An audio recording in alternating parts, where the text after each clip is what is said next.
All right, guys, tech tip of the day. We are going to be talking about how to differentiate between cast iron and just regular welded steel construction of things like this. Now, this is the rear axle out of an F700 tipper truck, basically. And I want you guys to take a look at this and post in the comments below. Tell me what you think. Does this look like something which is made from cast iron or steel? You know, at least in this main body. We all know these brake drums are probably going to be, you know, cast iron. Which do you think and why? Now, keep in mind, you know, you look at this, it's got these nice rolling curves that, you know, looks like something that was cast. It doesn't have that tortoise shell appearance where there's like a bunch of little pieces that have been welded into place. So take a look at this and tell us what you think. And the correct answer is, this is made from steel, and here's the easy way to tell in the field just by glancing at this. Now, when we take a look in here, you can see underneath all this dust and grime and everything, this is clearly welded. This back cover assembly has been welded to this section in here, and then if we look over here, these spring brackets have also been welded on, you can see in there and on there. And then I think that is a giant dirty weld in there which holds on that brake flange as well. So how do we know this means it's steel? Because welding cast iron is a pain. Welding steel is not. It's very easy. It's probably the easiest material to weld. Don't want to say things like that because, yeah, this is when you hear people are like, well, this one time I welded brass-soaked molybdenum and all you had to do. Okay, that's great. But generally, between the two of these things, steel is much easier to work with. And the reason why this trick works is if you're a manufacturing company, if you're the company who makes this axle, you know, and you cast this section of iron, you cast this section out of iron, and you're going to weld these together, it's going to be expensive. The materials to weld cast iron together, they are expensive, much more expensive than regular like mild steel MIG wire like, you know, Lincoln L56 or something. You know, many times more, 10, 20 times as much. The labor is much more specialized. You have to preheat things, you have to slowly cool things. The failure rate is going to be exponentially higher than just welding two steel parts together.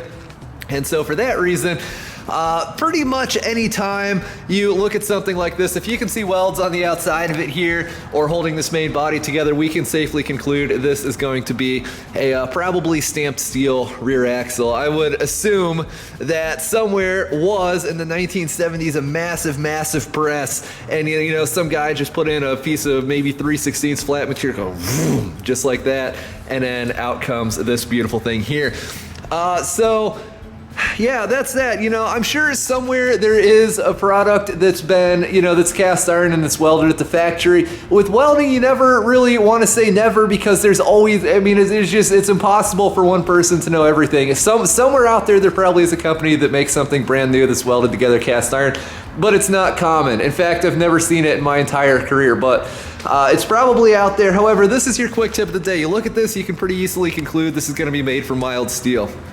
And so yeah, now for your benefit, I'll tell you a mildly embarrassing story from my past. This was from, I think it was probably about my first ever welding job. This would have been like 4, 5, 6 years ago. Working for a small-time job shop. Local trucker calls and he says he's got a semi-tractor which has been lightly wrecked. I don't remember the exact specifics. I think someone put it in a ditch or clipped a tree or whatever. And so, you know, my boss says, all right, you know, you go out there, take this truck, you know, make sure this the AC/DC TIG is on the back of it, grab a tank of argon, just get out there, weld up whatever this guy needs. All right, sure, whatever. So we get out there, get set up, fire up the generator, and this material we were welding like, I don't remember exactly what the parts were, some type of cab parts to the bottom of the cab on this thing, or also it was a bracket to something else, whatever. And nothing was going well. Like, you know, pretty much as soon as I light up on this material, it's just black crap everywhere. We got it clean, acetone, whatever. Call my boss. I'm like, all right, you know, this just isn't happening. He says, all right, look, I'm just a few miles away.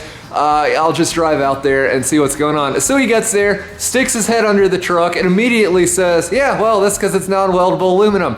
And then he showed me something very valuable, which is if you are looking at something aluminum, in this case the body of a semi-tractor, and you notice it's not welded together, that means it's probably not weldable. This was riveted together. And the reason why this works is because if you're going to rivet something together, you know, you have to drill 2 very precise holes. You have to get everything lined up just right. If you're going to weld something together, you take some kid out of trade school and show him how the, you know, the AC, the friggin' aluminum pulse MIG at your factory works, and you go brrr, and he joins it together. It's a lot faster, it's a lot cheaper. So generally, if things are riveted instead of welded on aluminum, at least, it's because it's non-weldable aluminum. And, you know, it's the things you don't think about. First job, you know, guy tells you to go out there and weld this thing, you just assume it's gonna be weldable. My mistake, right? But, you know, like I said, a lesson learned. It's stuck to me to this day, and hopefully these 2 things will help you guys to determine a little bit about whatever material you're working with. I know this isn't the kind of knowledge most of us will ever use every single day, but I sincerely hope it'll help you, and if you file this away back in the back of your memory, hopefully one day it will come to your aid. So thanks for watching. Don't forget to rate, comment, and subscribe for more. Cheers.